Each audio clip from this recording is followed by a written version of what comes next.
Yeah. All right. Well, welcome, Meredith Burns, to the podcast. Um, I guess if you want to do a quick little intro of yourself, that way I don't do you any injustice. No, you're good. Well, I am Meredith.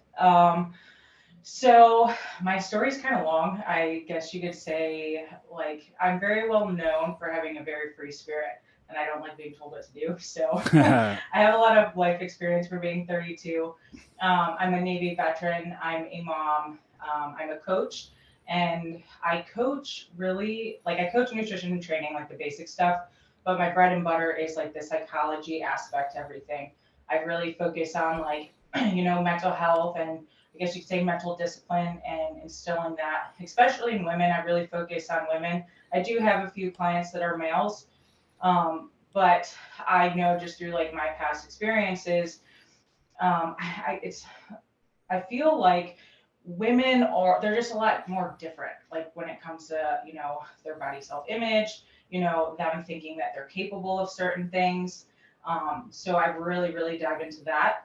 I've traveled. I've been to 13 countries. I've Wow. lived all over the place.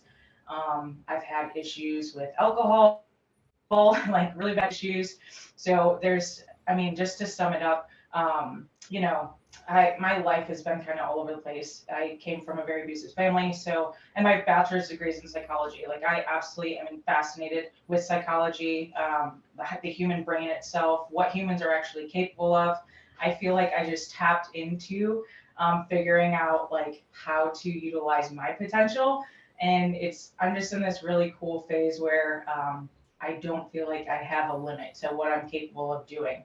And actually stemmed from 75 hard. It took me 3.5 years or 2.5 years to finish. And I finished it recently, just before my older brother's anniversary of passing this year, Mm. which was really cool for me. So I feel like I'm a whole new person when it comes to just discipline and my mental space and clarity. And my goal is to be sober from alcohol for the rest of my life, which I never thought I would say. So I'm just kind of, held back on that, I guess you could say. Awesome. Well, I have to say, I really enjoy your content on Instagram. That's where we first linked up, and then obviously we met briefly at Summer Smash. I wish Yeah. I got more time to chat with you there, but I saw you a couple of times, and I was like, man, that girl's in really good shape. And then I was like, I think that's Meredith. Like, I know her from Instagram, but then I never really got a chance to say hey until like after Summer Smash at the gas station of all places.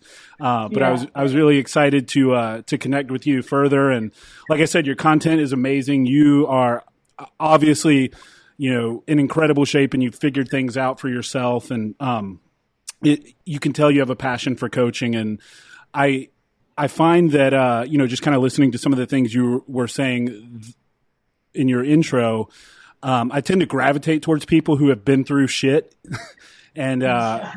I don't know. I always say like they're the most interesting people, and for whatever reason, I like to talk to people that have lived some life, and it certainly sounds like you've done that. So, how long have you been coaching, and what made you get into it? So, so I've been an athlete my whole life.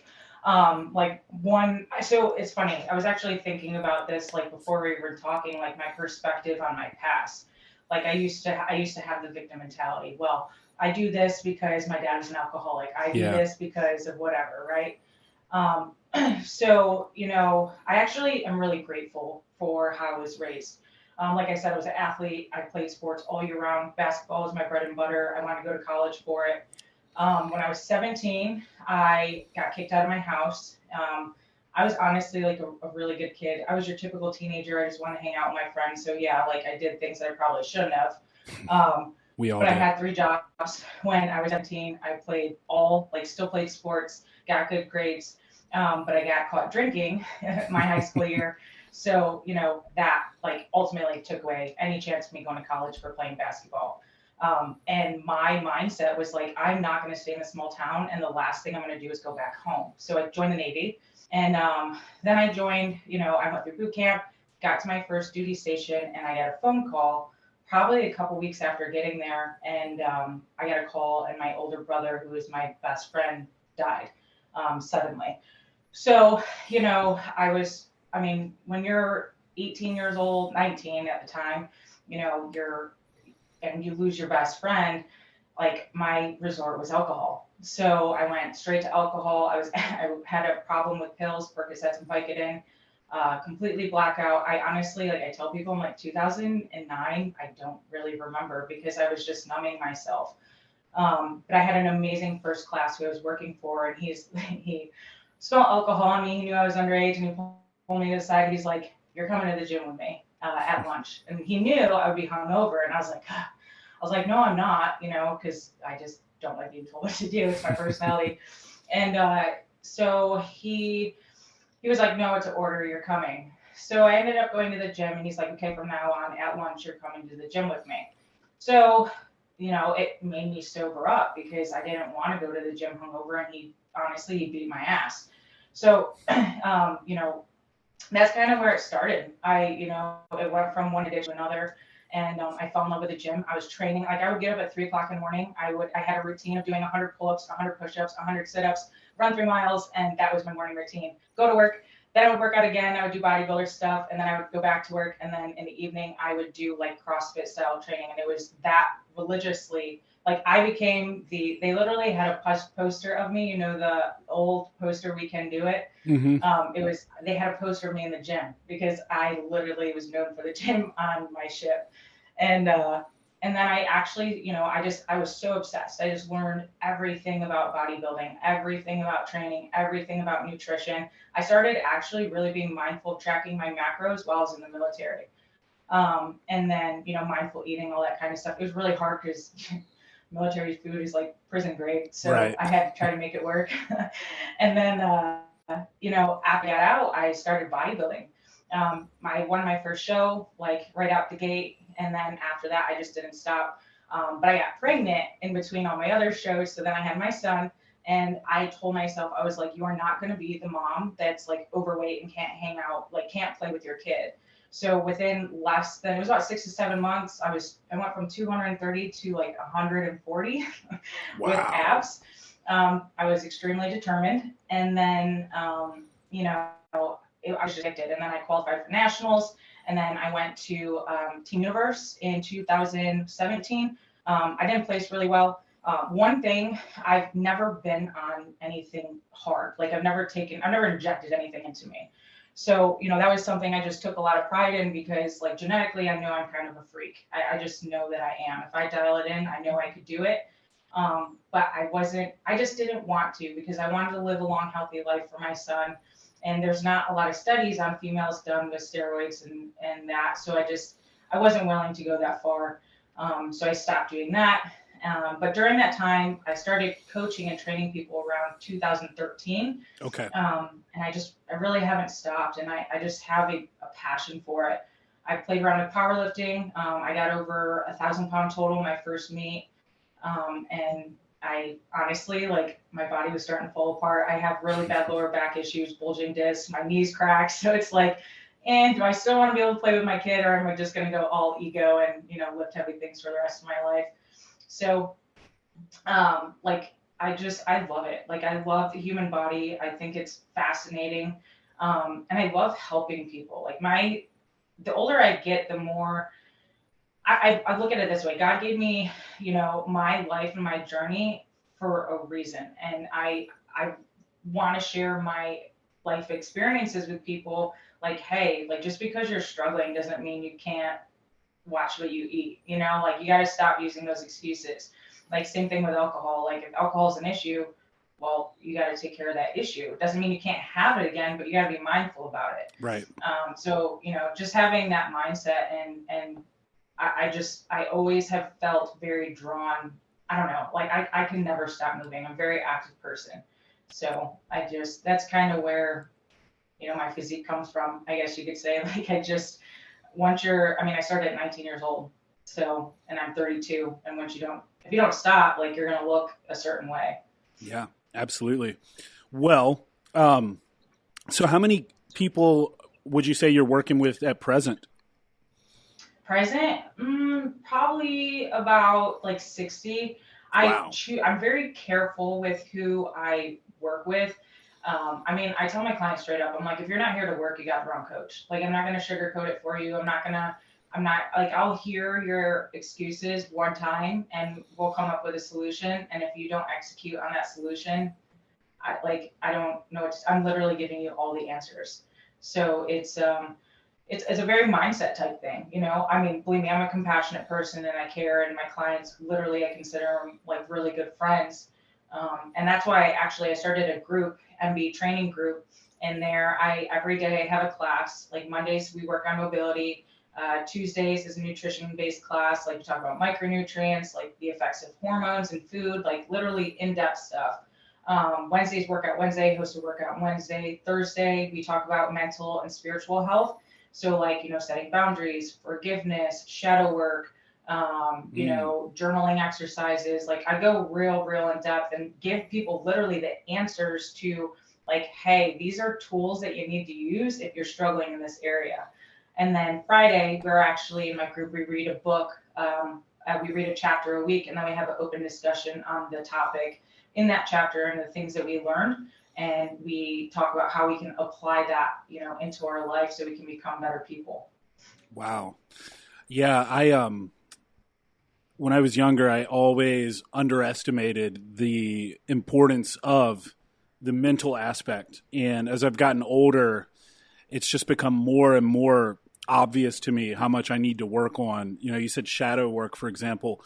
That's definitely something that over the last couple years I've discovered and done a lot more with. And man, you really dig up some stuff that you didn't even realize was affecting you. So I love that you focus on that, because the mental part of it is huge, especially once you've kind of accumulated some life experience and tacked on some responsibilities. So you're working and you've got a kid or two and you've got a mortgage and you've got a car and you've got a spouse or, you know, a significant other and a pet and all these things, and you're still trying to stay in shape, and you're like, oh my God. And you never take time to actually turn inward and examine yourself. You know, you're just more reactionary versus sort of proactive. And I think that's so important. So I love to see people like you doing that. Yeah, I think it's like, it's the foundation of like just fitness. You know, like I tell my clients all the time, like your thoughts literally are the outcome of what you look like. You know, if you tell yourself that you're fat, you're going to be fat because subconsciously, like that's what your body thinks that it is. So it's going to do it. You have to understand that like the energy that you put out and the words that you say manifest into reality. So if you're constantly thinking negative, what do you think's going to happen? You know, so you got like, it's a lot of reprogramming, like, you know, it stemmed from like our family, which honestly at the end of the day too, like I tell them like, you can't use that as an excuse anymore because your parents didn't know. It's not their fault. Now you know, so now you got to fix it. And like same thing with school system, churches, like all of it. And it's just like a lot of things that we were taught as kids, and we bring it into our adult life, and now it's our turn to fix it. You know, I constantly, like I journal every single morning, I meditate every single morning. You know, I'm still doing 75 hard. I actually restarted it Monday because one, I felt like I wasn't giving it my all and I was half-assing it, and it was just me being honest with myself. So like I live by these standards that I've set for myself, because I know no matter what I have going on in my life, I'm in control. And you know, people like they're like, I can't. I'm like, no, you can. You don't want to. Like you're not being disciplined enough. And you know, I've been telling them too, like subconsciously, like you look at discipline in a negative way because when you were little, you were disciplined.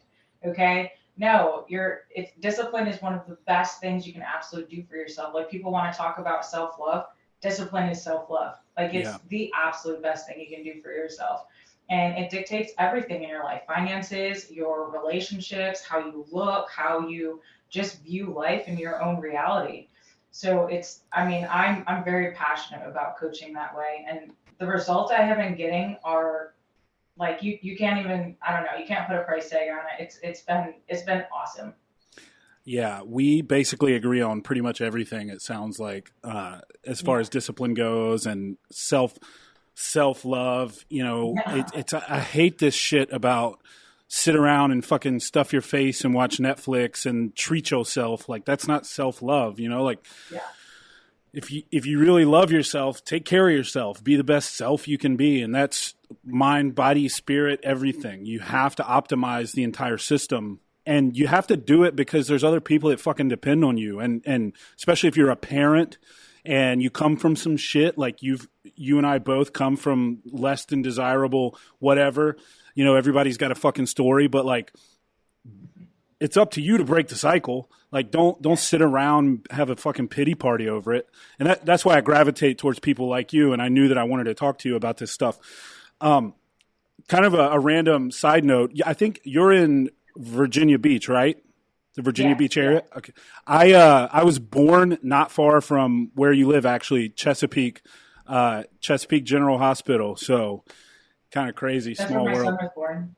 Yeah, I'm pretty sure my mom still lives in Virginia Beach somewhere, but I don't know where she is. She's around there. Maybe you've seen her. Maybe.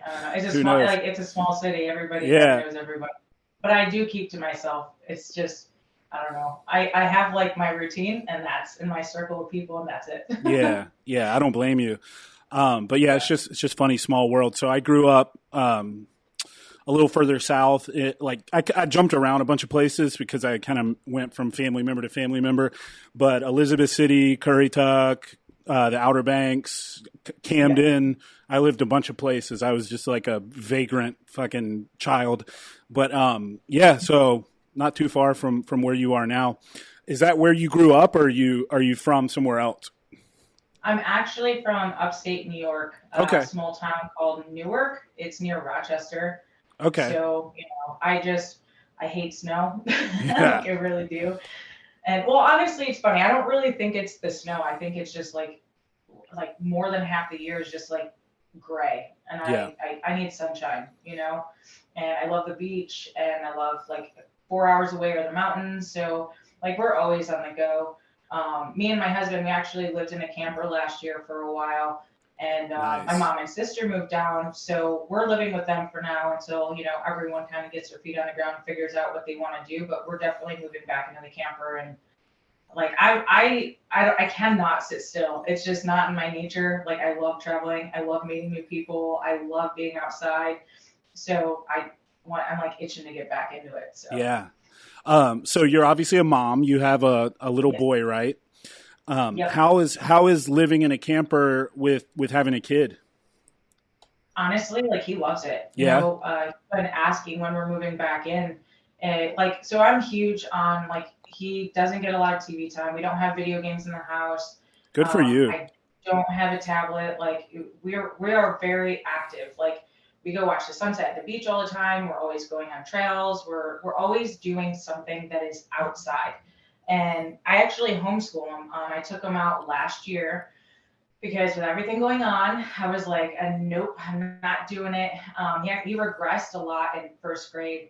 And, the teachers were like pointing fingers at me. And I was like, yeah, no, I not even. And I just wasn't going to play the game with like mask on, mask off, like whatever. And my views behind it, I just don't agree. And, the more like all this stuff, like I was aware of it, but the more I started to see it, I'm like, no, my kid's not going to be your little guinea pig anymore. Yeah. So I took him out, and it's been the best thing we ever did. I'm very active in his life, like super present. I don't know. I'm weird about technology and kids. I feel like I would rather see him sit in his room with toys and using his imagination than anything else. Yeah. It's been hard, don't get me wrong, but it's why I started coaching online because I had to figure out to make ends meet and, he's my priority, he's my life. Like I had to figure it out, and it's been the biggest blessing for honestly both of us. Yeah. Yeah. It makes me so happy to hear that you've done that as a parent because, I think one thing that, not to get too deep into everything, but I mean, we can, me, or you don't, but you follow me. So, I will get deep, but, the state kind of depends on uninvolved parents. That's how they mold the next generation to be these soft, weak-ass, codependent sheep that'll just do whatever they want them to do. And it really, it drives me nuts if I go somewhere. My wife and I will go to a restaurant on the weekend with our daughter, and I'll see another family sitting across from us. Everybody's on a device. Nobody's looking at each other. It's like that kid is completely in the hands of whoever really wants to step in and control them via that device or whatever interface they're having with the world. And that's just lazy parenting. Yeah. So I'm right there with you. But like it takes away their freedom of thought. yes, Like having their own opinion. One thing like, it's funny because, kids, they look up to parents. And, I know Caden looks up to me a lot and he's like, well, what would you do? I'm like, Caden, no, like, what do you want to do? Like, right, this is your decision to make, but like, it's not mine. Like, I want you to make decisions. And the thing is, too, is if it's not the right decision, then you'll learn. exactly. It's okay to mess up. Like no one's going to beat you up for like making a mistake.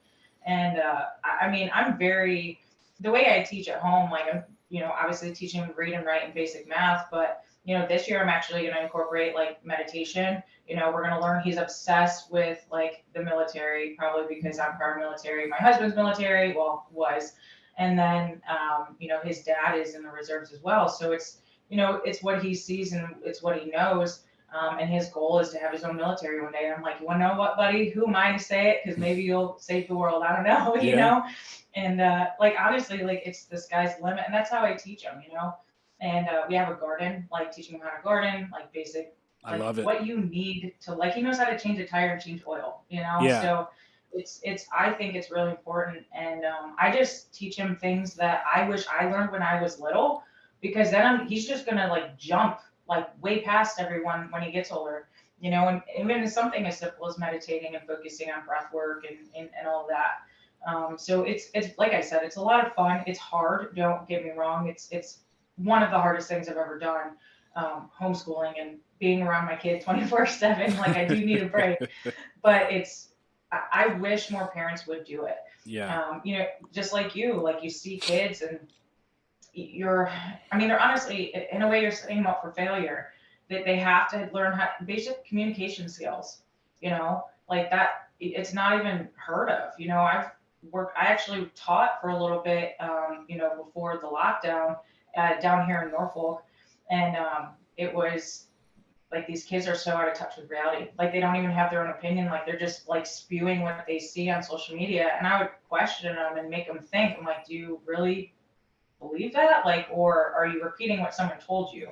Yeah. Yeah. And it was. I mean, it's sad. I mean, it is. I don't want to say it is what it is because it can change. It just takes effort and it takes discipline to, see these things. Well, And I'm sorry. No, go ahead. Go ahead. Well, I just think too, like the whole point of you having a child is to help, make the world a better place. Yeah. Like I want my child to be an asset and something that's extremely valuable to society, and him be his own person.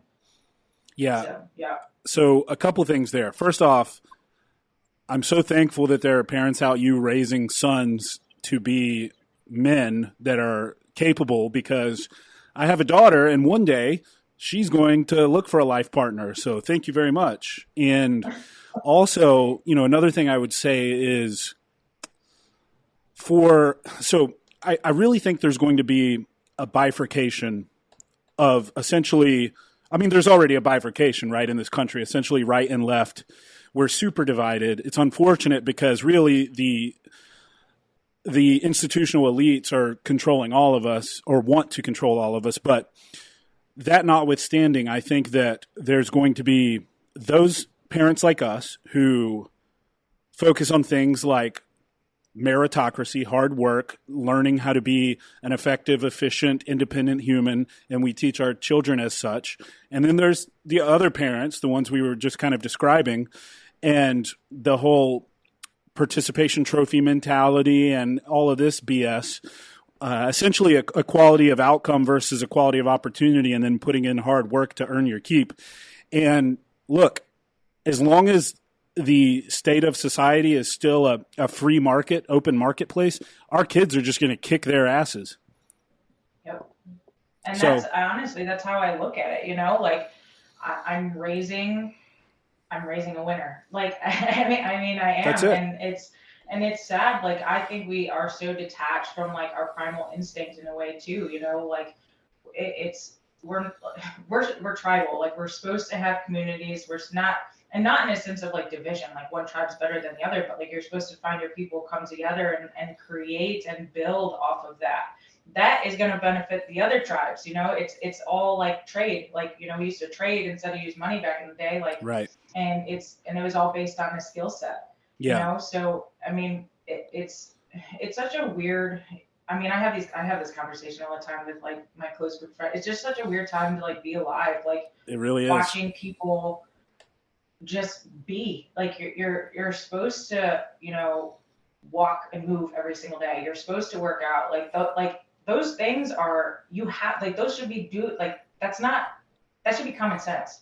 It Right. shouldn't be like, oh hey, look at me, like I'm healthy and fit. Like, no, you should be healthy and fit. Like, you don't need a pat on the back for doing the basic, like solid foundation of being a human being, you know? Mm-hmm. And I mean, that's how Caden is. Like, I mean, we got him into wrestling, and he's a very active kid. And I mean, I just take a lot of pride in the amount of work that I've put in on him. And, you know, like, coming from, you know, you having a daughter and me having a boy, it's really hard in such a, I want to say, like, ass backwards world, you know, where No, it really women are is. trying to be the providers and stuff, and like the boss, you know, where, you know, and there's nothing wrong with that. Don't get me wrong. Like, I work for myself, and, you know, I create my own income, but I also, like, me and my husband had this conversation.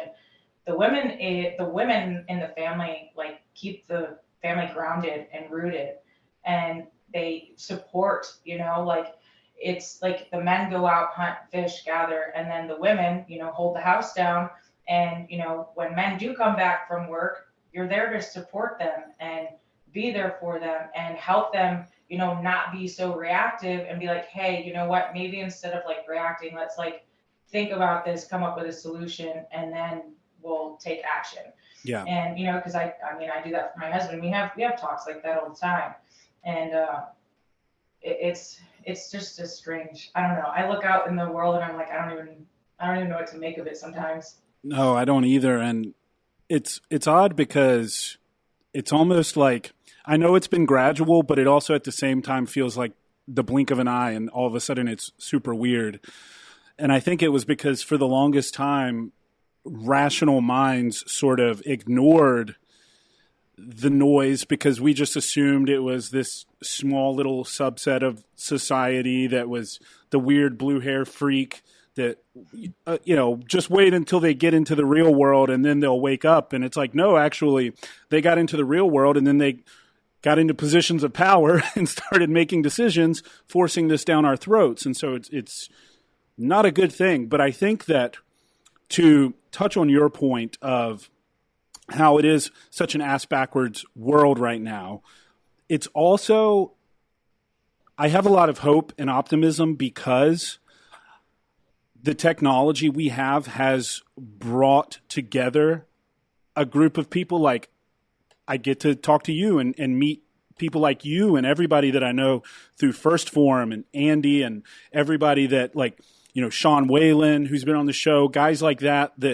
you know, I would never encounter if we didn't have this technology. So I think there are a lot of positives and negatives. And the one cool thing has been that those of us who are like-minded have been able to come together through this, right? And talk about these issues. And the dissemination of information has now become so decentralized because there's independent media, podcasts, all kinds of things, that we do have a chance. We have a chance to get our message out, and we have a chance to change the narrative, or at least combat the narrative with some common sense, right? So I have a little hope. I don't know how you feel. I do too. Yeah. I really do. I mean, I see it, don't get me wrong. Like, everything is ass backwards, but I think what people really need to do is they need to start questioning everything. Like, ask, like, don't just be like, oh, okay, yeah, sure. Like, no, like, why are they making us do this? Like, why are they forcing, you know, families to get a vaccine and just to lose their job? Like, you're not questioning that. You know, my husband, like, he was in the Guard, and he went through the whole thing in the beginning. He was there during, you know, what, January 6th or whatever it was. And he said in the very beginning, he goes, I'm not getting the vaccine. Just so you guys know, I'm not getting it. So he nipped it in the butt in the beginning. And, his leadership had his back, had his back, had his back. But now like, he isn't allowed to go to his drill weekends. He's not paid, but he's still technically in. And I'm like, oh, so you're a backup. You're just a pawn in case they need you. And he's not going to go back in regardless, just because it's just a game, and it's honestly, it's really unfortunate that it even has to come down to that. And I would ask him, I'm like, what are your guys saying? Like, are they not questioning it? Like, I don't understand like what is even going on here. And I mean, it honestly, like, people aren't taking care of themselves, so they don't have the courage to. I mean, if they don't have the courage to take care of their body, they're not going to have the courage to like stand up and do the right thing. But I do see a lot more people like waking up, and as time goes on, and people in the military are like, oh, okay, now we kind of we get it, because I've had conversations with people where they did, which is fine, because I know some people where they didn't have a choice and they had to feed their family, but it's not fair, so it's there is hope there. It's just a matter of people honestly realizing that they have control of their life. And that's how, like, I mean, anyone I talk to, like, you should never be backed into a corner. Like, you should never, ever feel like you're backed into a corner to make a decision on whether you can, put food on when you get home or not. So it's just, I mean, stuff like that really gets me heated. I just don't like, I mean, because being in the military, like I saw a long time ago, I will give my dad credit for one thing, is he's been very aware of what's going on for a really long time. So I got, like all the like Soros and all those guys that a lot of people don't know about. I've known about like my whole life, and I thought my dad was crazy. Now I'm like, I'm not for like, you were right, like you were so right. And it's I don't know. I think my main purpose for me too is like, how can we, even just like help people realize that they are capable of so much more than what they've been taught, like more than just a 9 to 5. Like, you come home complaining about your job, but like, you have the ability to just say screw it and do what you love and what you're passionate about. Yeah, that's so true. And that's a large part of what I'm trying to do with talking about being a strong, independent human, and talking about the different ways you can do that. And I mean, you should never find yourself, honestly, even affected by decisions that the federal government make, because you've got your house in order and you've got everything taken care of, and you have, I mean, ideally you have multiple streams of income, and you've done the right things to set yourself up. And so that's the kind of stuff I like talking about in the context of how do we change the greater political sphere and all of that. And Andy Frisella, to bring him up again, he says personal excellence is the ultimate rebellion. And that's so true. I mean, we have to start with ourselves. If you're not a strong, kick-ass person that has your shit together, what makes you think that you can affect real change in the world out there? I mean, you can't even clean your fucking room. How are you going to clean up the neighborhood or the city or the state or the country for that matter? So it has to be us. And that's why I admire people like you who coach 60 people on how to do this. I think it's so important. And I share your sentiment that hopefully more people wake up. And that's why I keep putting shit out and dealing with all the hate mail and everything else. But fuck it. Yeah. I mean, I definitely, I just see the tides turning, because they are. People, I mean, it's just like everyone realizes like there's a mental health issue, and we've been fed this lie about mental health. It's created a victim mentality. I mean, it even did it in the veteran community of just like, depression, PTSD, and like all that. And like, yeah, that's a thing, but like, it's also been victimized on the veteran community, and they didn't set us up for success when we were getting out. They're like, oh, you're getting out, cool, see you later. Like, no plan of action when it came to helping anybody get out. They just created a victim mentality where, because they didn't know anything other than the military, Right. And it's not the veterans' fault, I mean, it's to a point where it is, because you do actually control your life. But at the end of the day, having just understanding, I mean, I just wish people would, I mean, to me, like, the reason I work so hard on myself now and even harder is because I know what's going on, and I'm not going to be beat, and neither is my family. Like, you're like the whole, like, try to make me feel and think a certain way and look at the world a certain way. Like I've been to a lot of places. I've been all over the country. I've been to like Haiti. You know, Haiti is extremely poor. I know what real poverty looks like, and I mean, when you see stuff like that, it's eye opening, and the opportunity that you have at hand, and it's if people would just realize that before this country, which I'm praying that it doesn't, and I don't think it will, but goes to crap, you know, there's still plenty of opportunity out there to take control of your life, you Yes. know, and it just starts with the basics of just discipline. And you know, it doesn't even have to be an extreme. You don't have to start a business. Just start exercising. Just start, you know, watching your food mindfully and what you're eating, and you know, pay attention to your screen time. Like, what are you watching on social media? Are you learning from it, or are you just mindlessly clicking and scrolling through everything? Like, there's a big difference. You know, in my group, I brought up last week, I'm like, y'all are giving me a lot of excuses about time, but I want you to look at your screen time on your phone. Like, how much time have you spent sitting in front of Netflix? You know, and then they're like, oh, yeah. I'm like, yeah, like turn your TV off, get off your phone and prep your food and go to the gym and work out and do all the things that you need to be doing. So it's just getting rid of, I mean, I just think it's an addiction. Everyone's addicted to something. Like, it's whether it's your phone, whether it's drama, whether it's, you know, alcohol, drugs, sex, like it doesn't matter. Like it's being mindful of those things. I mean, like, you know what, no more. I'm taking complete control over my life and paying attention to how, or just turning into the person that I want to be. Yeah. Because at the end of the day, that's the whole point, like, of us being here. You know, people want to say, you know, they don't know their purpose. I'm like, well, your purpose is literally to become the best version of you. Your purpose is tap into your soul and figure out exactly why you are here. And you're supposed to pass that on to other people and help other people around you get better in whatever your craft and your gift is. Exactly. Yeah.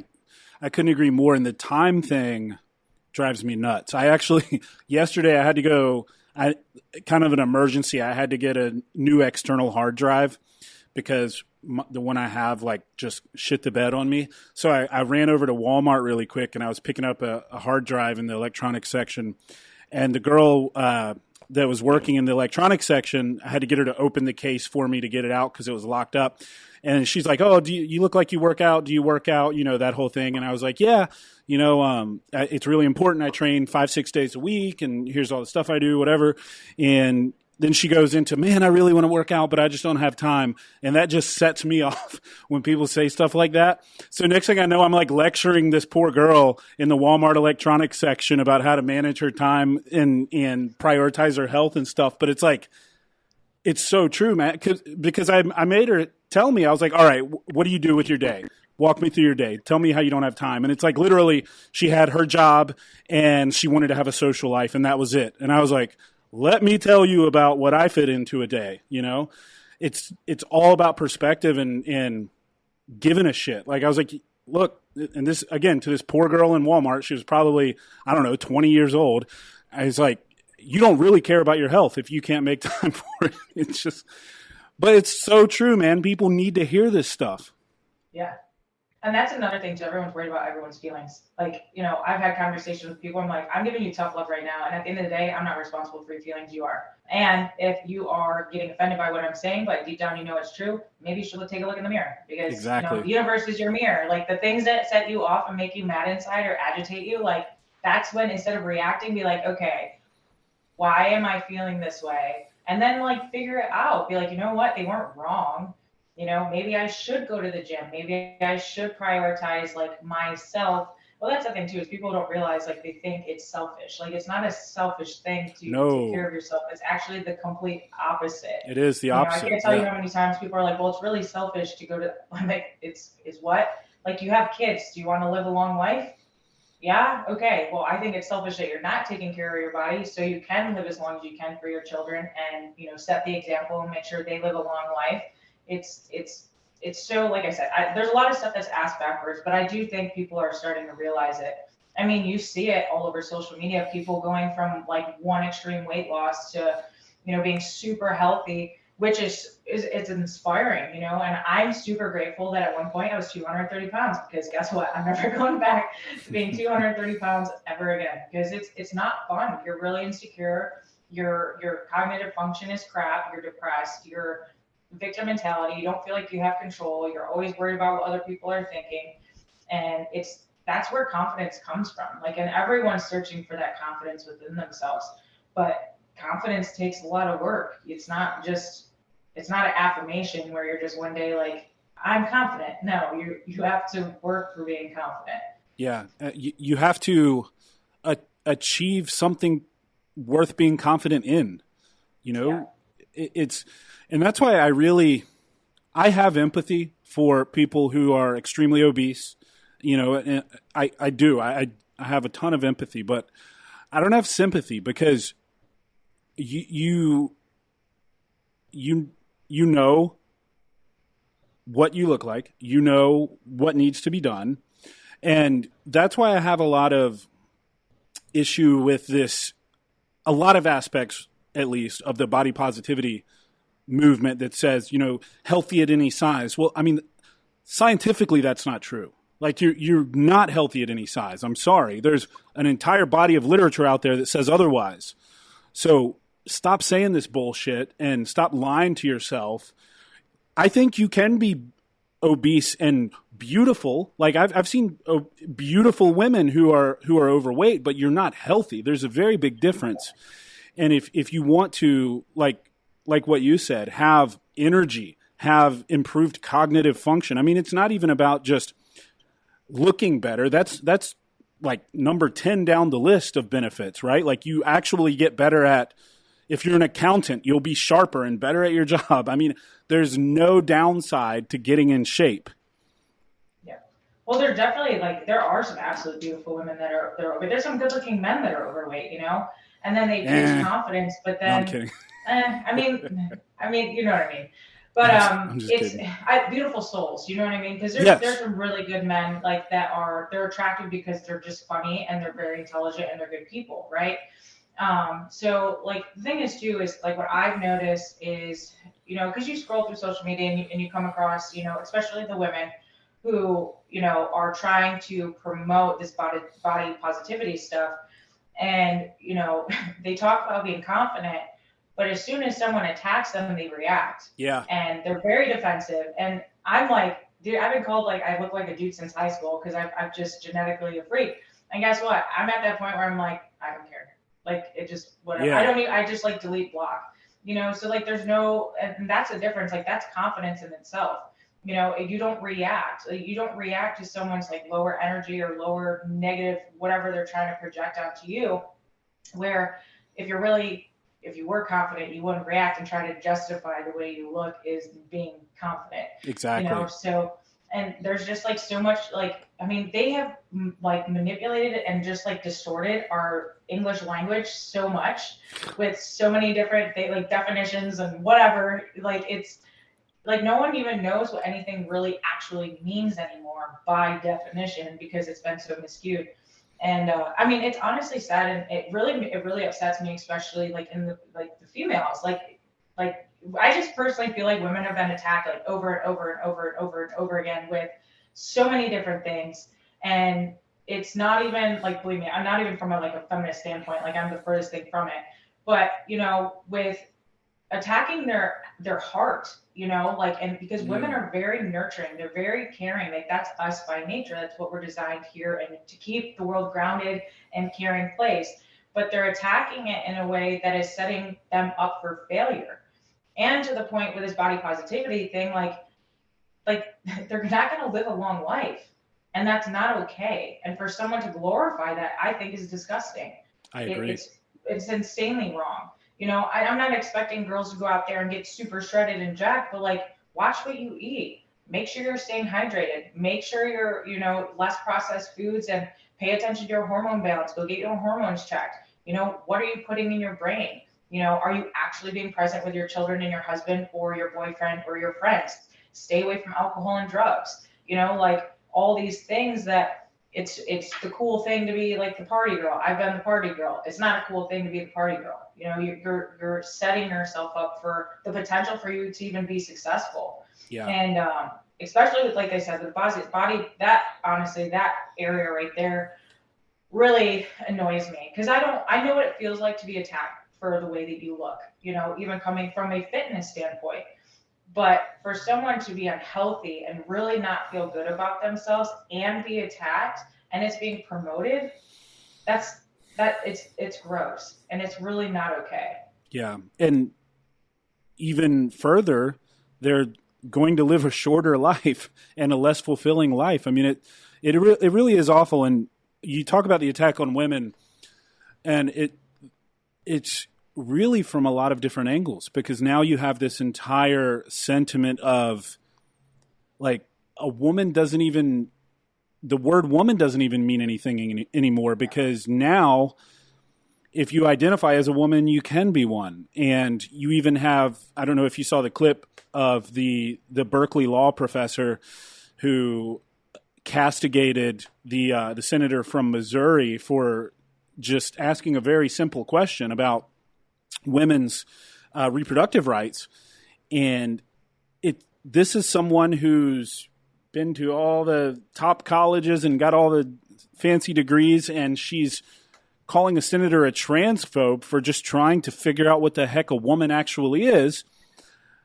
So again, you've attacked women by belittling the term and saying that if I decide one day that I identify as a woman, I am one, and I can go compete against, if I'm a teenage boy, I can identify as a teenage girl and go compete against people's daughters and steal scholarship opportunities from them, right?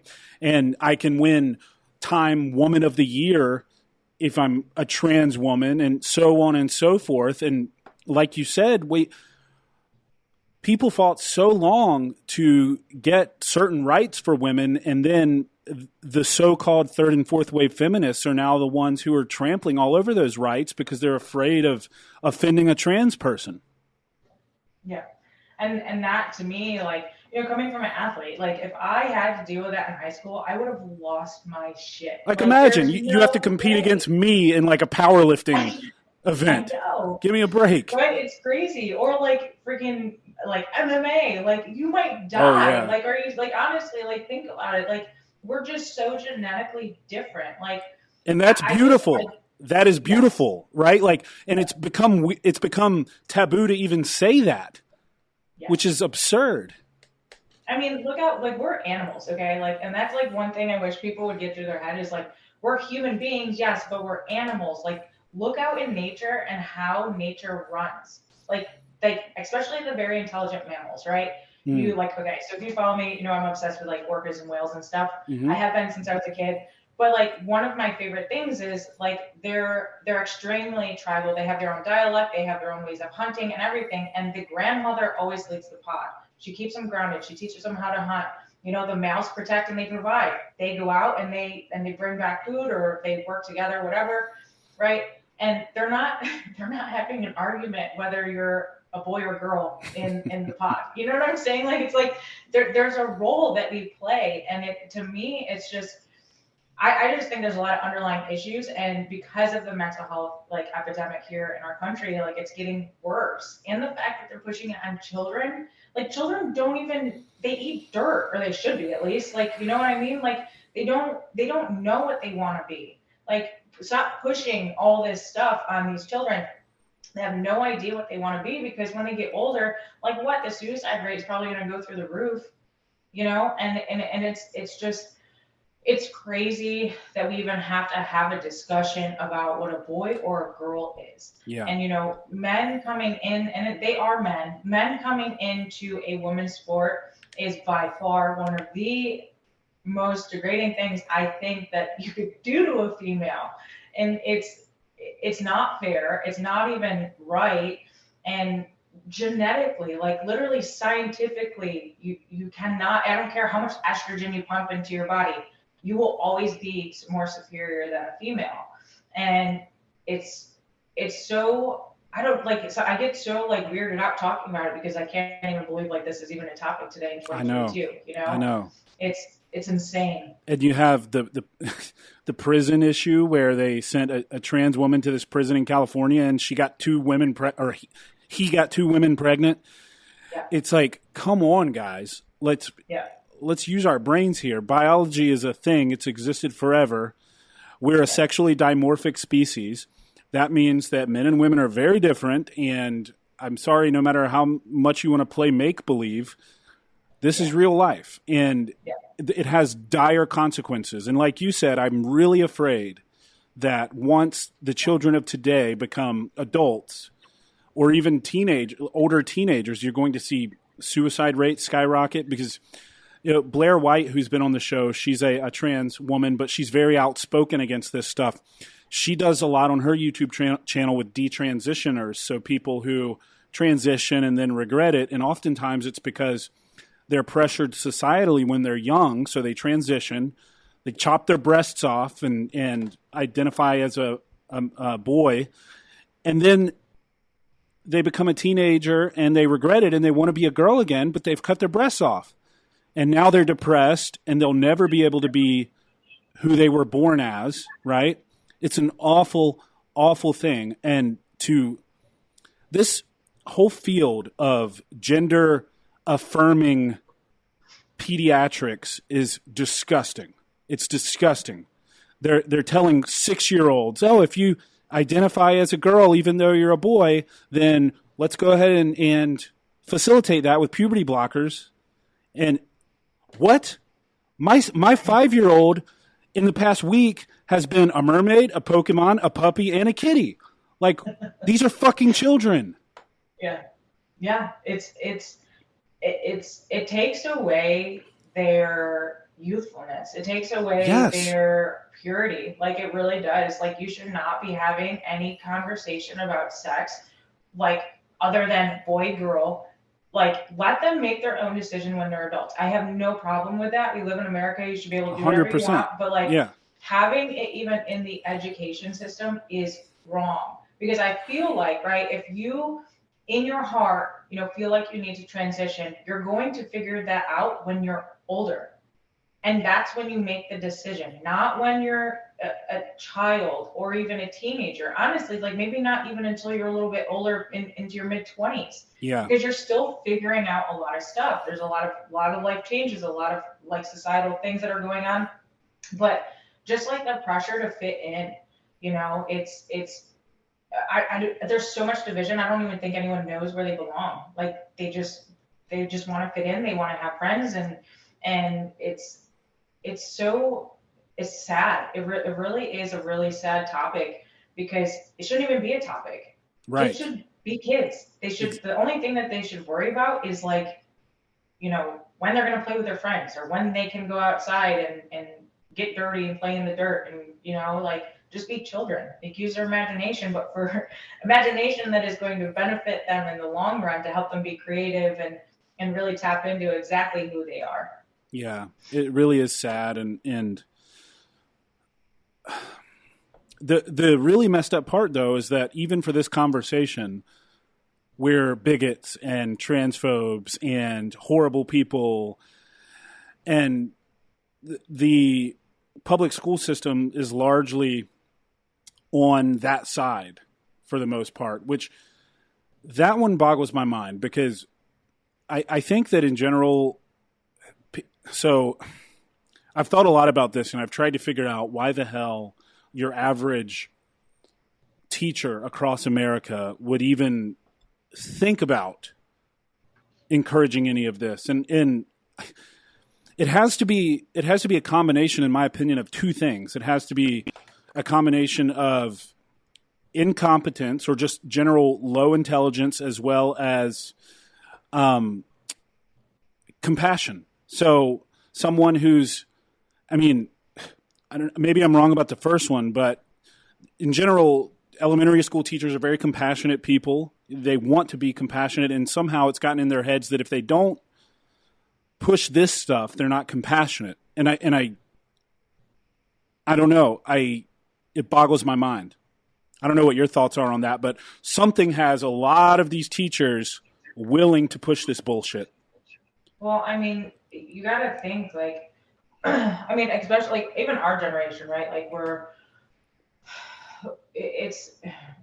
I just think that there's so much, I hate, like, using the word trauma all the time, but, like, so much underlying issues within ourselves that we haven't been willing to work on, that we are, and, like, coming from a compassion standpoint, because we were hurt when we were younger, we don't want that to happen to these kids, right? So that's, like, where the compassion, like, can come into play. But you just have a lot of, like, I mean, people that went to school learned about one topic and they're just teaching about that topic, but don't expand outside of it, right? Or don't like go outside the box or question anything because this is what they're taught, so that must be the way that it is, Yeah. you know. And I mean, I get it because like I said, I did teach for a little bit, so like, and Norfolk, if anyone knows what Norfolk is, the schools Oh, I do. are really really bad. Yeah, they're Yeah. bad. Like I probably have like a fight in my class every like 2 3 times a week. Um, but like compassion, right, and like listening, but it's I just think it's a lot of things. It's a lot of people like not even taking responsibility or ownership for their life, and then because they're not doing it, they want to help these kids as much as they can, like pushing agenda where they think it's coming from a compassionate place because they're told it's coming from a compassionate place, but it's not. It's not at all. And I with the amount of stress that teachers honestly are going through right now, I just think they're at this point they're just doing what they're told because they don't want to hurt anybody, and two, they don't want to lose their job, so if they're not going with the tide. And I really, I mean, some of the teachers that I met, I honestly just think there's something wrong with more than a few of them that should not be teaching. Well, And I that's think just my experience. I think definitely in some capacity, the fact that we don't pay teachers enough really plays into that. And I've never understood that. Teachers are the most important people in the country. I mean, they're teaching the future generation of Americans, yet we're paying them shit money, honestly. I mean, it's awful. I've never understood that. But of course, you're not going to get the best and brightest working for a starting salary of $31,000 or whatever it is, And it's really unfortunate. I think it's this synthesis of a bunch of things, or synergy rather, of a bunch of things. Like you said, it all comes together to where you have to almost question if it's by design. Like, hey, let's pay teachers less so that we can get the more easily manipulated people. And then I'm like, am I being too Alex Jones-esque now? Or, I don't know.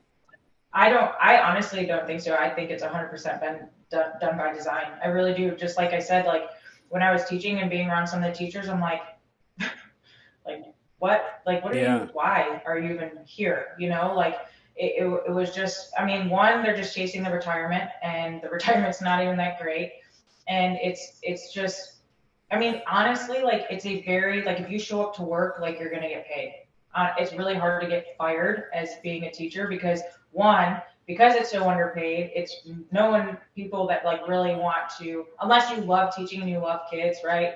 But most people are going to be like, look at that salary and be like, yeah, no, I'm good. I'm definitely not going to do that, And I think it's done by design. And then even looking at the criteria that's in school now, it's like they're just pushing these kids to take tests. Like that's it. Like it's just like study, like nothing valuable they're learning at all Yeah. whatsoever.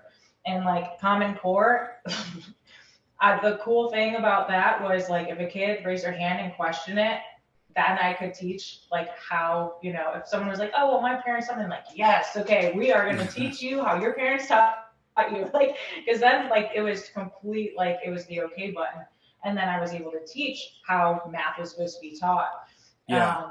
But it really is, it was super eye-opening to me being in the school system and seeing what was going on. And it's definitely done by design. Because every time we had a teachers meeting, it was, focus on the kids so they pass this test, the state test. And I'm like, why? They're not even going to use any of this when they get older. I don't understand. So it was, I mean, I honestly personally think the school system, public school system, either needs to be completely wiped out or needs to be completely reconstructed from bottom to top because it's setting these kids up for failure. And all the kids that I had, it was in 2020, I was doing the virtual thing. I had to stop. I was like, I can't do this. I was like, I'm literally talking to a screen. None of the kids are showing their faces, whatever, and it's stressing me out. And so it literally is, I don't even know where I was going with this, but it's definitely done by design. And they were like pushing these kids into the next grade when they had they shouldn't have even, like they couldn't even barely add or subtract. And they were in 6th grade. That's so And they're just sad. pushing these kids, pushing, pushing, pushing, pushing. And then you wonder why these kids end up out on the streets. It's Yeah. because you didn't teach them anything. You didn't give them anything valuable. And, you didn't make them feel wanted in the school at all. I got in trouble all the time because I would have kids purposely skip their teachers' classes and come in my room. And all I told them, I was like, listen, you can come in my room, but you got to sit in the back and you got to just work on your work and you got to be quiet. At one point, I had 50 kids in my room and I should have Wow. had 20. Yeah. And it's funny because they're all bad kids, but they all behaved in my classroom. And it's Mm. because I set a standard and like I gave them a place where they felt comfortable. Like all these teachers are just like shoving this crap down their throat. And I'm a huge, like, I tell the truth. Like, Caden, even if it's the hard truth, I'm like, you're not going to want to hear this, but this is how it is, and that's how I was with the students. And they appreciated it and they loved it and they wanted to be around me. And it was just really sad because if I couldn't teach them what they needed to learn, at least I could give them a place to like come to and ask me questions and thought provoking questions and, set a standard within the classroom and, motivate them and let them know that they're a lot more capable of what all the other teachers are telling them and even what their parents are telling them. Yeah. So that was another thing too. They're like, oh, you work out all the time. I was like, yeah, you should too. Like, if you really want to be successful in life, you have to take care of your body. So it was really eye-opening experience, and I think it was set up to set the kids up for failure. Well, I can tell you, I've seen some of the downstream effects of that as far as just teaching kids to regurgitate information for standardized tests. So when I was in grad school, I went to UC Berkeley for my PhD, and one of the top schools in the country. These are supposed to be the best and the brightest. And so as a grad student, I had to teach undergrads, and I taught comparative physiology. I taught environmental toxicology, some higher level, so like juniors and seniors. Most of my students were pre-med. And I was blown away at how incapable these best and brightest pre-med future doctors of America were at just logic, having a rational conversation, working their way through problems, how to think. All they could do was memorize and regurgitate. And that's not how I did things. I expected them to reason their way through problems, to actually apply the knowledge and reason their way through the problem instead of, is it A, B, C, or D? Like, fuck that shit. That's not real life. You don't get A, B, C, or D in real life. If someone comes in and they got an issue and you're the doctor, you don't get a little, well, do you think it's A, B, C, or D? It's like fucking assess the situation, think like a grown up and figure it out, right? But these kids could not.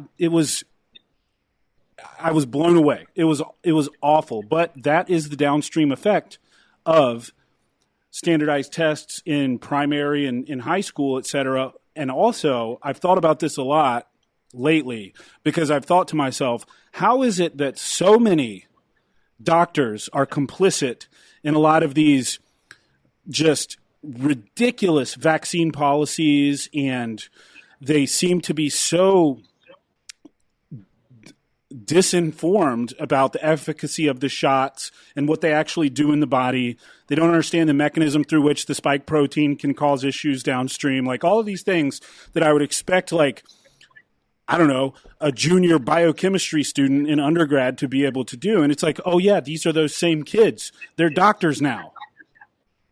Yep. They don't even know what's in it. Like you could ask them what's in it, and they don't even know. I mean, I tell my clients, I was like, well, when you go to doctors and like you want to know if they're a good doctor or they're just trying to like push a pill down your throat because that's what they're taught. Ask them how much protein they should be eating every single day. Yeah, right. You know what I mean? Like that's just basic, like essential, like essentially, like you need to survive off protein, right? So like it's I mean, it's like us, like granted, like we studied it and we know like a lot about it, but like why aren't doctors taught these things? Like basic nutrition. Yeah, it's oh, you have a thyroid issue. Okay, well, what's your nutrition look like? Yeah, it's sad. Well, it's you gotta really eat sad. healthy. Or what is it, like the 6-inch or 8-inch plate, like whatever that I've heard nutritionists. I'm like, you could put a Big Mac on it. you know? Yeah. So because it fits on the plate, you can eat a Big Mac. Like that's the dumbest thing I've ever heard in my life. You know, On there's no balance. There's no education behind it. You know, and it's like I mean, I've had multiple clients come off of like heart medication or antidepressants, whatever, just through basic nutrition and like the knowledge behind it. Like, hey, make sure you're getting in an adequate amount of like healthy fish or a solid fish oil so you can reduce like the signs of depression or whatever, because studies show that making sure you're getting enough EPA and DHA, you can reduce that. So even through simple nutrition, you can help with your cognitive function. You can help, reduce like having the chances of having a heart attack and obesity and all that.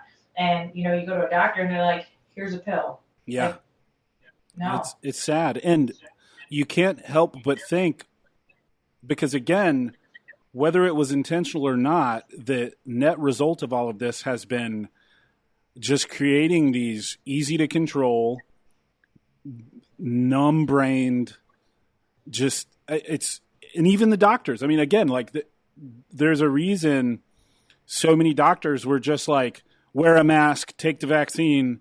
It's like, well, have you looked at the actual science? Have you looked at the studies? Because I have, and it's pretty simple. It's pretty easy to break down.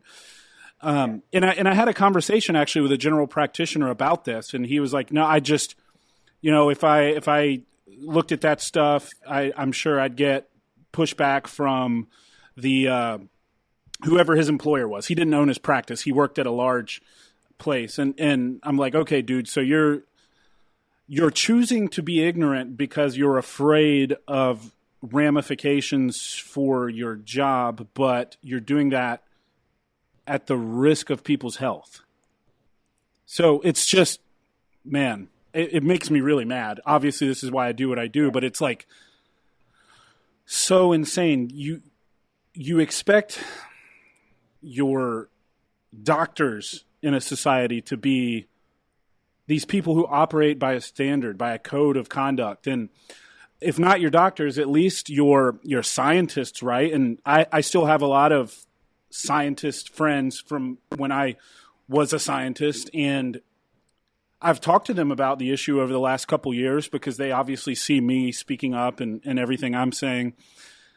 And I can't even tell you how many now I've talked to who said, yeah, I would love to say something, but I get my funding from the NIH or from the NSF, and I'm afraid they'll pull my funding if I actually talk about how these masks don't stop the spread, or if I talk about how a spike protein can have cytotoxic effects downstream on different tissues, But again, it's all so very obvious, and these people could talk about these things, but they're afraid.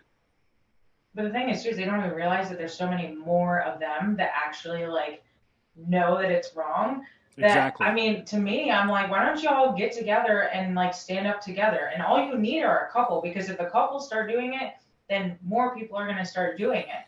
And I mean, it's a ripple effect. It's how the universe works. Like literally, it's how it works. But I mean, it's a courage thing, and it's that's one huge thing that I think is lacked, in just especially our generation. It's everyone's so used to like be like, just be quiet, and it's because I said so, like my parents said it to me.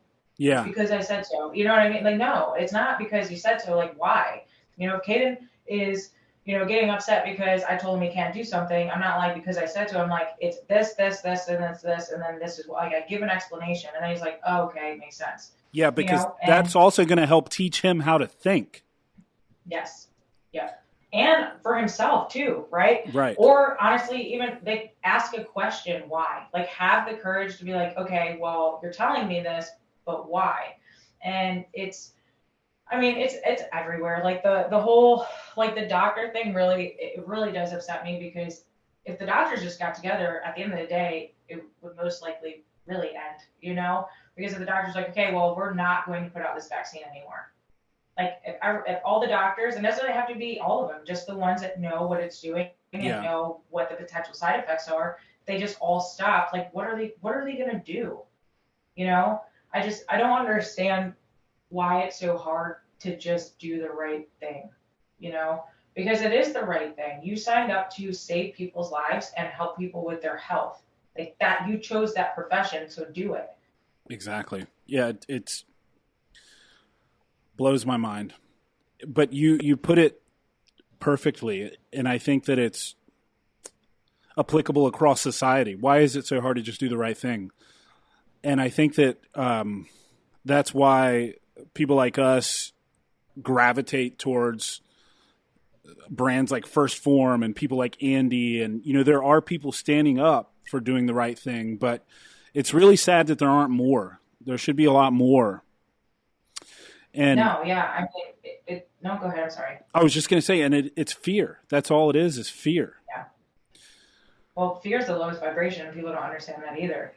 And fear really, it has nothing to even do with the outside world. It has everything to do with you internally, and that's why having a solid foundation of your nutrition, your mental health, your spiritual health, all those things is the foundation and the most important thing that you can do to get rid of fear.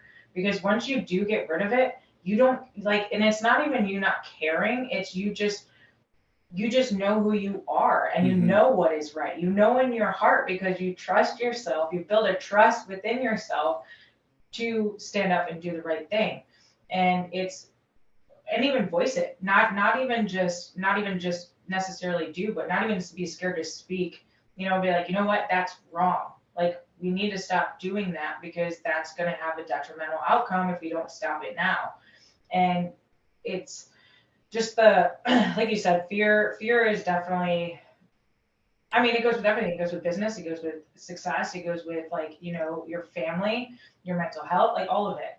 And I mean, to me, what's going on right now is not worth a dollar. I think that's one thing that frustrates me is like if you know it's wrong and you're okay taking money by not saying anything, like how do you sleep at night? How are you okay doing that? Like Exactly. what is like how are you even going to enjoy your income when it comes in because at the end of the day like that hurt someone, like that didn't do anyone any good, and that's the whole point of being here, providing a service that is beneficial for the other human being and helping that other person be better or help them craft or do whatever that they're doing and building on their own. Like, I mean, I couldn't do it. I honestly, I look at these people and I'm like, there's no way I could live with myself. Absolutely no way. Yeah. Same with the politicians. The politicians are the absolute worst. I mean, these people are just I don't think they have a soul. I think that's no. just long gone. Look, Nancy Pelosi just flew to Taiwan to presumably check up on her chip investment while China is threatening to shoot our planes down and wage war against us. And she didn't let that stop her. I mean, these people are soulless, brainless, greedy, disgusting, self interested. They're the worst of the worst, and we have to get them out. And I actually had a guy on, I recorded an episode earlier today with a guy who's running for governor of Maryland because I'm trying to showcase candidates who are real people who actually care about people and care about this country. The unfortunate thing is that it's hard to get people like that to run because generally the only people interested in being politicians are these egotistical, narcissistic, hollow pieces of shit. And so I'm trying my best to push people, like Ian Smith when he ran. I had him on the show a couple times, but it's like, man, they're really up against it because these corrupt people really bring out their claws when a real human actually wants to do some good. It's a shame. Oh yeah, they don't. I mean, that's the thing is they've been in office for way too long, and I think they're so out of touch with reality. Like, and I mean, they want to be out of touch with reality because I mean, I feel like they disconnected themselves on purpose so they can be evil and keep doing what they're doing. It's Yeah. I mean, they haven't cared about us for a long time. I mean, this has been in the works, I'm sure for decades, and unfortunately, like the snake has exposed itself, but now it's really like up to us to do the right thing. And the thing is too is like we need real people in office because like I always know if someone doesn't want to run but they're running, they're good. Like I'm like I know you don't want to run but you're doing it because it's the right thing. You have no agenda other than just to make this country better and do the right thing. Yeah. And I mean, if we could go down the rabbit hole, but like that's a pretty deep rabbit hole. Well, It's Donald Trump, for example, as much shit as people gave the dude was a billionaire. He had a great life. He did not need to take on all of this BS, and he kept putting off running for president since the 80s because he was asked about it many times and he talked about it, but he always said, I won't run unless I feel like I absolutely have to. Because why would you if you're a billionaire with an empire and living a great life, right? That's what I never understood about how people tried to paint the picture of him running for personal gain. It's like, dude, he's done the personal gain thing. He's pretty much mastered that. He's got everything. Like, why would he want to do this? And it's because he actually felt like he needed to do it and step up and make a change. And so that's a great example. And guys like Ian, who I'm sure he would much rather be doing other things like running his gym and living a normal life. And I had this other dude on the show, Tony Cowden, who's awesome. He's a former Green Beret.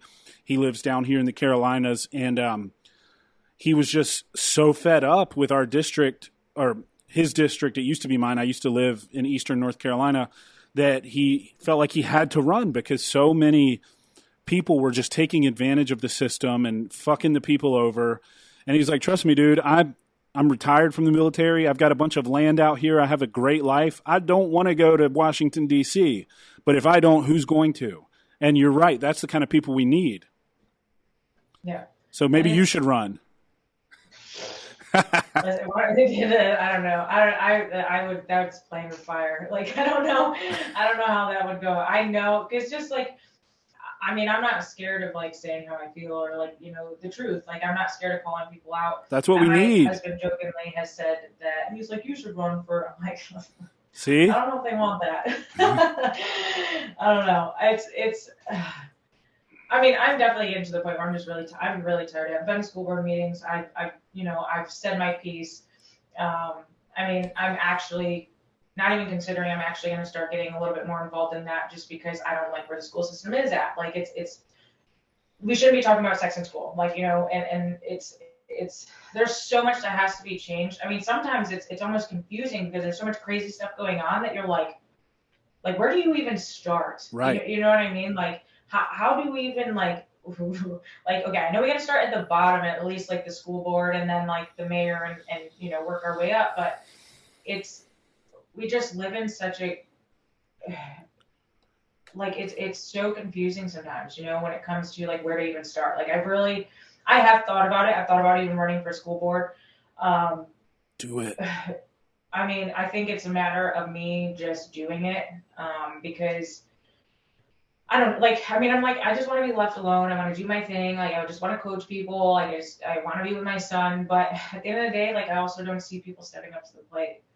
And it's really kind of, it's frustrating to watch. It's like, like like, there's a lot of people of you, there's a lot of you bitching on social media, but I don't see you guys showing up to school board meetings doing anything. That's right. Right. That was like another thing that made me mad too. Like, being in, in Virginia Beach area and talking to parents and they're not agreeing with what's going on. I'm like, well, go to school board meetings. They would never go to school board meetings. I'm like, well, then why are you, don't complain, because Right. you're not doing anything about it, so it's, I mean, I think if we could get people to just do the basics, like I said, but I'm working with a couple friends here. I don't know if you know Eric. He just opened Awaken Inside Gym here. Like, we're getting together. We're going to do some really cool stuff in the community based, try to get people together, small businesses together, because, I mean, no one else is doing it, and it has to be done, in order just to fight back against this stuff. And I don't think people understand, like, I mean, I really hope there's never violence, and it'll probably be the absolute last resort, but right now it's like a mental warfare and it's a spiritual warfare, and I would rather do that. I'd rather fight that way than with hands, and if we can prevent it from getting worse, where people do eventually get hurt, or another war does break out, I mean, we just gotta start caring about our community first. Like, start with your community at least, and then work your way up. And people like want to bash voting. Like people really need to start voting. Like that's the thing. It's like, well, it doesn't matter. Like it doesn't matter because you're not voting. Like if you Yeah. voted, it would be really hard to flip the system. You know? Yeah, exactly. Get out there and vote, asshole. Stop saying it doesn't matter. Yes. It matters. Well, even people on the right that I've talked to recently are like, well, they'll just steal the election anyway. What's the point? And I'm like, dude, you do not give up. Please don't do that. But that's what they want too, though. I mean, they gotta Exactly. understand from basic psychology standpoint, like everything that they're doing is like gaslighting, manipulation, like, and it's been going on for decades. So that's why people are so confused.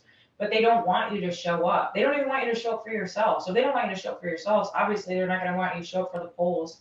Just do a mail-in ballot. Okay, really? Like, Yeah. you guys don't think that could be miscued in any way, shape, or form? Like, I mean, it doesn't take like a rocket scientist to figure that out. It really doesn't. And again, they try to demonize you for being opposed to it, saying that you just don't want certain communities to be able to vote. And the same thing with voter ID, which, by the way, in basically every other country in the world, it's required to show your ID to vote. That's a very simple concept. But here, Democrats, for the most part, the left, have found a way to make it a race issue, which is preposterous because guess what, people on the left, I don't know if you know this or not, but black people have IDs and they know how to present them to vote. And it's actually very racist to assume they can't.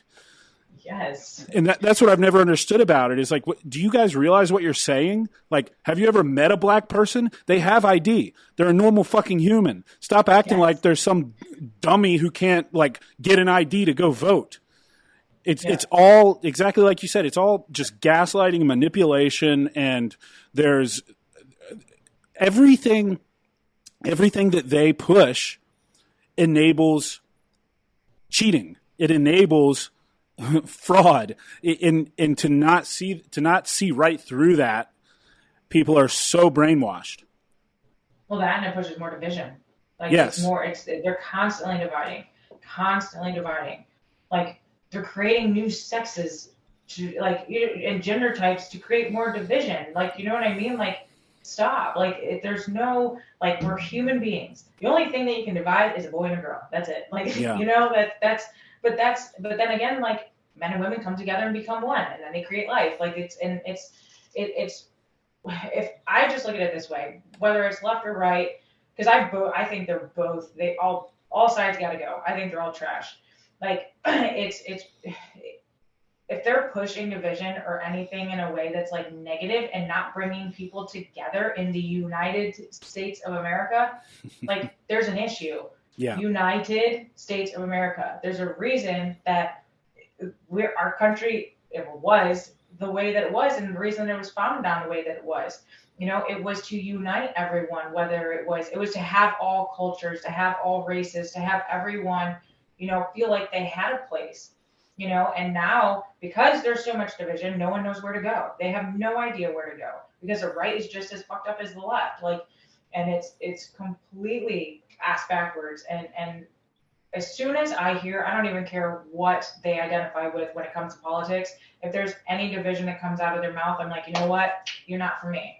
Because at the end of the day, like whether you're Democrat or Republican, you should be able to sit at a table and hash it out and come to a solution for both parties where they're satisfied with it. Because that's what it's all about. You don't have to agree, but it doesn't mean you guys, like, we can't come up with a solution at the end of the day that's going to be extremely beneficial for both parties. Yeah.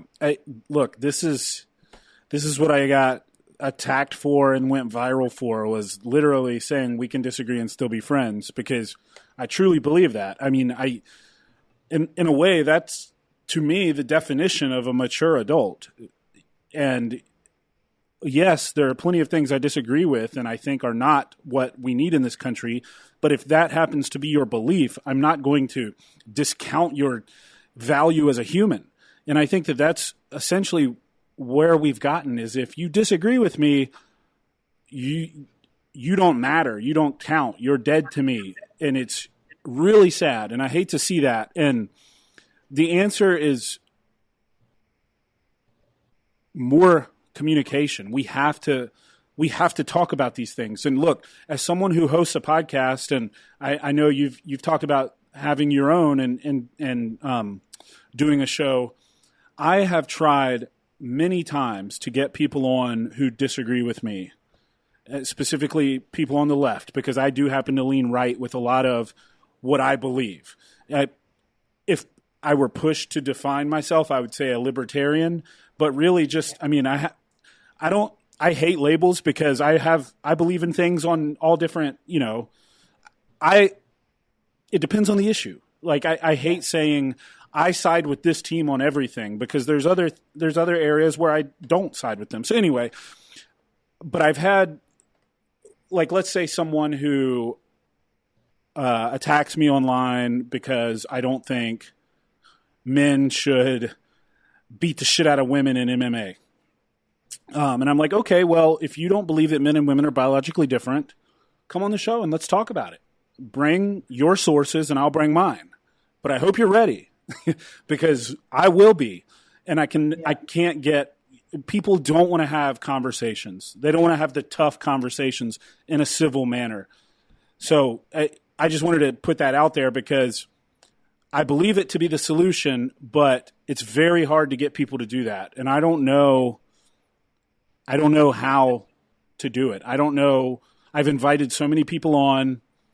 Maybe it's because I look like a big, ugly, dumb animal and whatever, but I'd love to talk to more people that disagree with me. Yeah, well, I mean, people become so emotionally attached to their identity. Yes, like, they that's do. The thing. It's like people, like, they're like, well, because people are like, you're a Trump supporter. I'm like, listen. I'm like, first off, like, no, I didn't agree with everything that he did, but he did make our country better. Do I agree? No. So, like, the thing is like, they're, well, what do you identify with? I'm like, Meredith. I have an opinion and I identify with the right thing. Like, whatever is going to be beneficial for the entire country as a whole, including myself and my future family, like my children and whatever, that is what I identify with. I identify with doing the right thing, and because I really I when people ask me like where I align, I'm like, I'm choosing to not align with anything because I'm not gonna be put into a box.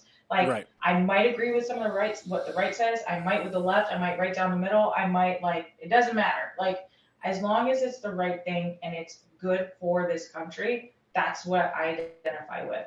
And it doesn't matter what it is. Like, if it doesn't matter what topic, if it's going to benefit you and help you become the best version of yourself and be a productive member to this country, I'm all for it. Right. So it's I think, that's another thing too, is creating so much identity. Like, people want to identify with something. They want to be their own individuality. They want to have their own tribe. They want to do all these things, right? And there's so much out there they don't even know what to pick from.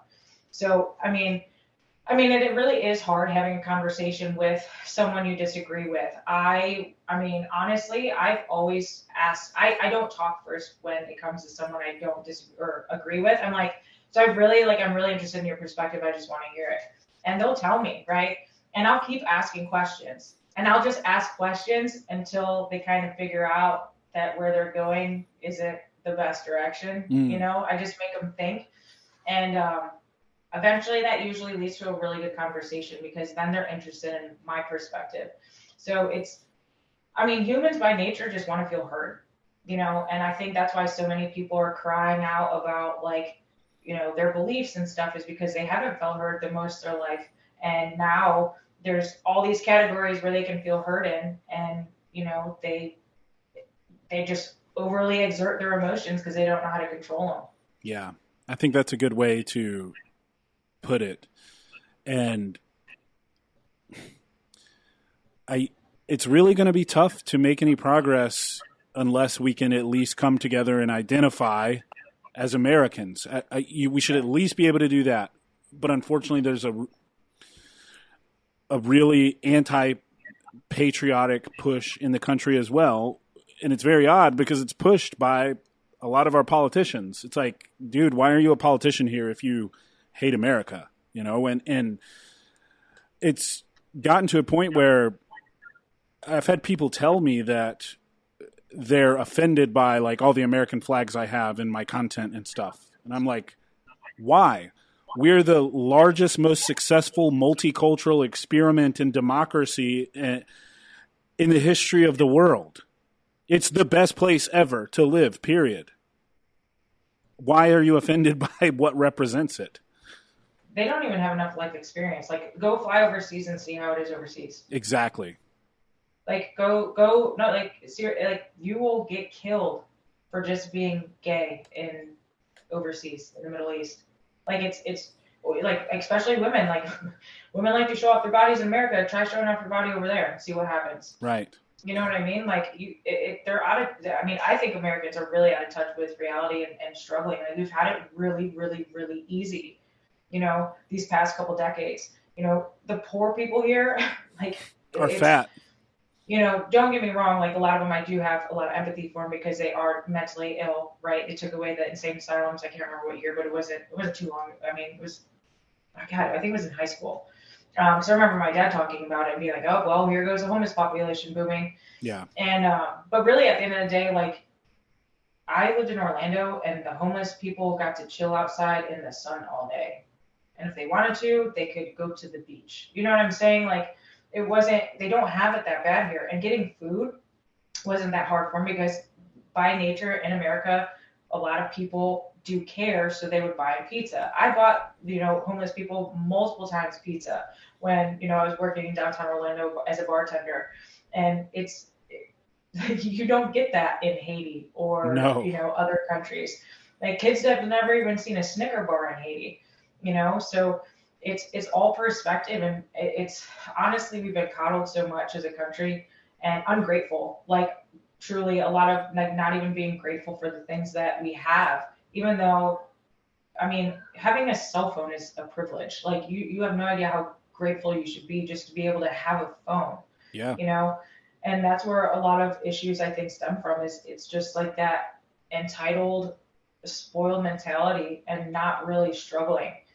And I don't even know how you fix that, because I don't want to see people struggle, right? Like, I don't want to be like, okay, well, go out in the woods and fend for yourself for a little bit to figure it out. Like, I don't think it should be that extreme, but I mean, if people really want to complain about America, go take a flight to a country and not go on vacation. Don't go on vacation, actually go into the country and see what it's like. Yeah, exactly. I mean, really, you can go anywhere, period, because Yeah. even if you go to another Western nation, most of them don't have constitutionally protected freedom of speech. It's like, really, it's as good as it gets here. And I agree with you completely. People just lack perspective, and I think that's also why we have created a lot of these quote problems, because we don't have real problems. So, look, if you were trying to survive, I doubt you'd be concerned with your preferred pronoun. Yeah. No, it's like, for real. Like, the thing is too, I mean, I'm so grateful being in this country, like, having the opportunities that I've had and the experiences that I had, the amount of people that I've met, the connections.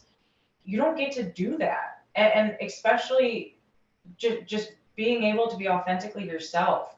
Instead of pushing, yourself onto someone else. Like, I wish people would understand that, if they just, like, took a step back and expressed gratitude, for the things that they have, their whole perspective on life would change.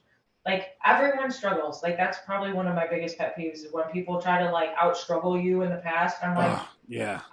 I'm not trying to have a dick measuring contest with you. I mean, you struggled, I struggled, cool, end of day. Like, I don't, Right. and it's not a competition in that way, but, like, what are you learning from that struggle and moving forward with? And I mean, I'm just grateful that I actually got to see struggle and see poverty, while I was in the military, because, it opened my eyes to a lot of things. People living in shacks in jungles, like, with leaky roofs and huge bugs and no windows, and, like, the chances of getting bit by a snake or a venomous spider, or, like, not even having a hospital, relatively close to you, and then have to drive through, like, mud and mountains, and then hope that you make it by the time that you get there. It's I mean, we got McDonald's in every corner, like, I don't understand. There's really no reason to complain at all in this country. And I just feel like if people, you know, I mean, just said, like, honestly, fuck the system. Like, even when it came to like education and stuff, and just did what their heart told them to do and chased it. I think that's what, I mean, that's how our country was built. Yeah. You Yeah. know, they didn't conform. They stepped outside their comfort zone. They defied odds. I mean, look at Ford. Like Ford was told that he would never be able to, you know, his cars were never gonna, make a hit or whatever. And he's like, no, it's gonna be a worldwide, impact. And look what happened. Everyone's driving a car now, and that happened in America. Like people don't realize like a lot of great things like inventions and stuff happened in America because we had the opportunity to create and tap into ourselves and provide, you know, and it's like we just hit this wall. Like, I mean, I feel like we are like years behind where we should be, even technology wise, because we're just programmed to memorize and not think Mm-hmm. outside the box and, you know, even tap into different parts of ourselves, like even medically. Like I think we should all know I think we should be able to cure cancer by now. Which I'm sure we probably do, they just don't want to put it out there, But Yeah, I was going to that's say. just me being a conspiracy theorist. Yeah, well, look, there's certainly a lot of incentive for people to stay sick for the pharmaceutical industry to make money. So, well, we've been jamming for over an hour and a half now. I did want to at least touch on what you're planning to do with your podcast, and I know we've texted a little bit back and forth about it, but if you want to share any information about that or what your plans are, or if it's too early, that's fine too. But I wanted to give you that No, we're opportunity. actually, yeah. So it's Namaste free, like nah, I'm gonna stay free. I don't know, it's just my sense of humor, but it's so it's definitely gonna be on like mind, body, spirit, like educate on nutrition, training. I mean, honestly, probably have conversations like this. I want to do interviews. I'm doing it with my friend Steph. I started coaching her in February, and her like physical, she's lost over 30 pounds. She's just a machine. She's a mom, amazing human being, and we've just really connected. So she actually lives here in Virginia Beach, so which is kind of cool. So she's gonna come over to my place and we're gonna do it. But it's really gonna be, you know, honestly, like I told Steph, I was like, I really want to get people to like think and come up with solutions to help us with where we're at. Have really hard conversations. I know, and I'm already mentally prepared for probably saying things that people aren't gonna like. But at the end of the day, it's not that I don't care. I say these things because I do care. And then also creating on my website, building a website. There, I want people to like send questions, like questions on things they're interested about.